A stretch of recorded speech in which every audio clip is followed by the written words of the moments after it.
morning, parents, caregivers, neighbors. Welcome again to another episode discussing anything and everything ECD. We talk about our children. Today, we have been graced by the wonderful SHAWCO team member here, and he's going to be telling us about what is it that they do and how we work together, and also what else they do. So, welcome. Please introduce yourself to our parents and why also they should listen to you. Hi everyone, my name is Alex Sittmann. I'm a fourth year medical student at UCT and I'm the current co-president of SHAWCO Health for 2026. SHAWCO Health is an 84-year-old institution that was funded during the apartheid era by a medical student by the name of Andrew Kinnear. And it was founded to address some of the unmet needs of the especially colored and black populations of apartheid South Africa. Obviously, our focus has shifted since then, but we still feel that we meet an unmet need on the healthcare perspective of South Africa. And so what we do is provide primary healthcare services to the most underprivileged communities in Cape Town and the broader Western Cape metropole. And we target primarily primary care services, so that's screening and basic preventative measures, although the services we offer are diverse. Why you should listen to me? I believe that SHAWCO has a good deal of experience, decades of experience, almost a century now of experience in dealing with primary healthcare issues. And my background in the medical sphere of things, I think stands me in good stead. So please do listen. Alex, I think you have seen Alex in our socials, him assisting the children. What I also want to make note of, so when we have the clinics with SHAWCO, Alex's team, and also they've got qualified doctors supporting them doing that work. But I would like to just hone in on preventative healthcare. When we talk about preventative health care, in layman's terms, what are we saying to parents? What does that mean? So it's a good question and it's an important one. Preventative healthcare is any measure we put in place to prevent a disease from occurring before it actually happens. And this is important for a number of reasons. Typically, in the South African healthcare system, a failing of the system is that we often only treat disease once it's already happened, and often when it's already too late. And this is an issue because this actually turns out to be more expensive, more burdensome on the public healthcare system, and generally more burdensome on South Africa at large, because it results in disease that's intreatable and more difficult to treat. However, when we look at it from a preventative or primary healthcare perspective, it becomes far easier to treat because we can put simple measures in place and cheap, inexpensive measures in place that ultimately prevent the disease from happening in the first place. And this is what we call the gold standard, the best level of care that we can provide because it results in the best outcomes for the patients and also the best outcomes for society and the public healthcare system at large. So, what are the most common challenges or issues that you have picked up examining children, and you feel that this could have been addressed if identified much sooner, if the children actually went for health checks? There are a number of issues. I think one of the most important ones is vaccination.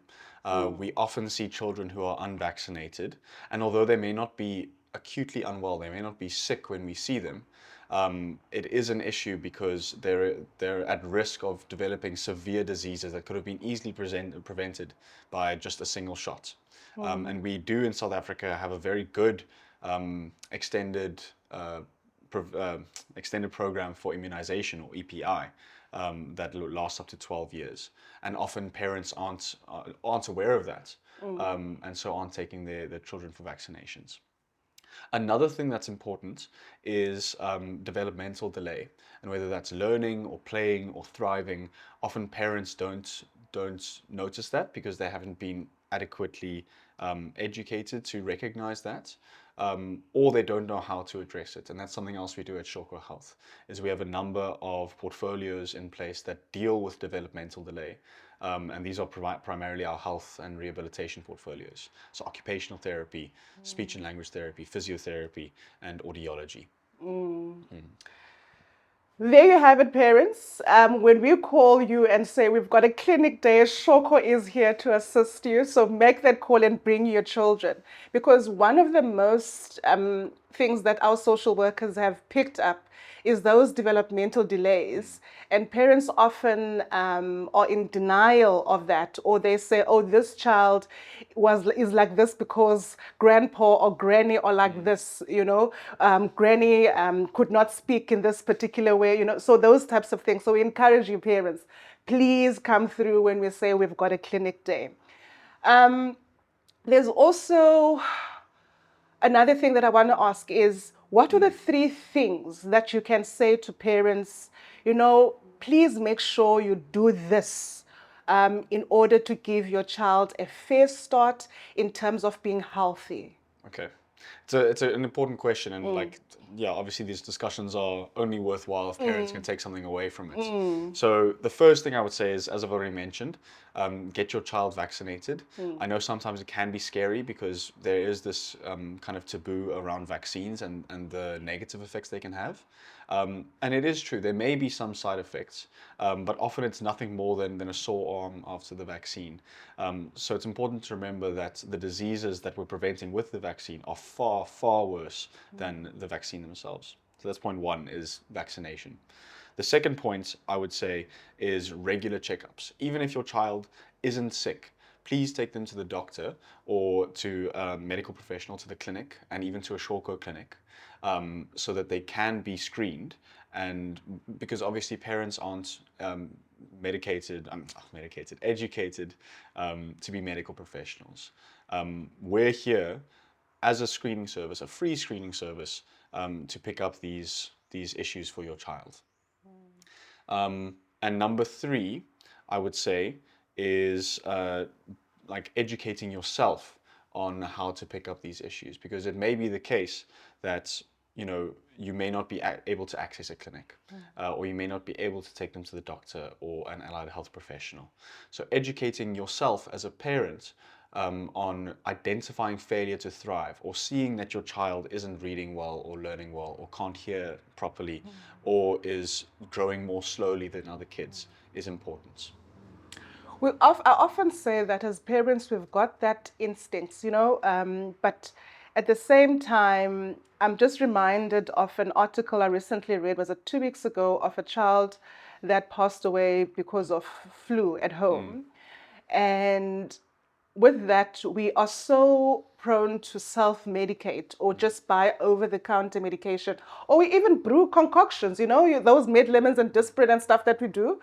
Um, what can you say to parents about that, especially medicating our children with over-the-counter medication? I'm not saying, I know majority of the parents would say, I don't have the time to take off to, and not go to work and take my child to the clinic, because the clinic, you sit there the whole day. I might not have medical aid. So therefore, this is why I would buy over-the-counter medication. But I want us to just clarify, or perhaps educate, what are the dangers of doing that? Like, I know there's pros and cons to everything, but I just want to caution our parents, especially during this winter season. Our kids are coughing all the time, and it's so easy to just go and buy a cough mixture and Panado. But just talk about that. Sure. So I'd like to first say that it is important to be comfortable with using medication. It can be scary, and it is scary in many cases, especially with prescription medications, which can have negative side effects if you are overdosing, if you're using too much. However, it's important to be aware of the guidelines. So the first point I'd like to make is that you shouldn't be taking medications without the guidance of a health professional. Unfortunately, given South Africa's context, that isn't always possible for everyone. So what I'd recommend instead is that there are a number of good guidelines written by the South African government and the Department of Health that are readily available online, that describe what the the best treatment procedures are for common health conditions for children. So failing access to a clinic, I would recommend that. What myths have you come across? I'm just curious about self-medicating or going to the doctor that you have heard that you would like to clarify. So yeah, there's always the debate about traditional medicine, especially in a South African context. I come from an institution that promotes Western medicine, so medicine that's backed by science. So I don't want to discourage people from accessing traditional healers because they offer a different side of medicine to what we on the Westernized side of medicine offer. But I would like to caution parents to just be wary of what their child is ingesting, especially if it's from a stranger who isn't qualified. Yeah. So there you have it, parents. Um, Thank you, Alex, for actually coming and I also just want to say thank you for the partnership of SHAWCO because without you, I don't think our health program would be thriving the way it is. And our parents are really appreciative of the services that you bring, and we are also appreciative of those services because we know that our children do need qualified people that know what they're doing, that looks after their health. Like, I mean, we were shocked to see their Road to Health clinic cards were not up to date. So when we had you on board, was like, this is like you are our shining star in making sure the children of Philippi are properly looked after, and that by the time they go to school, that they are healthy and they can be able to thrive. So thank you, parents, for listening, and we look forward to seeing you attending our clinics. And yeah, thank you, Alex. Thank you very much. Cheers.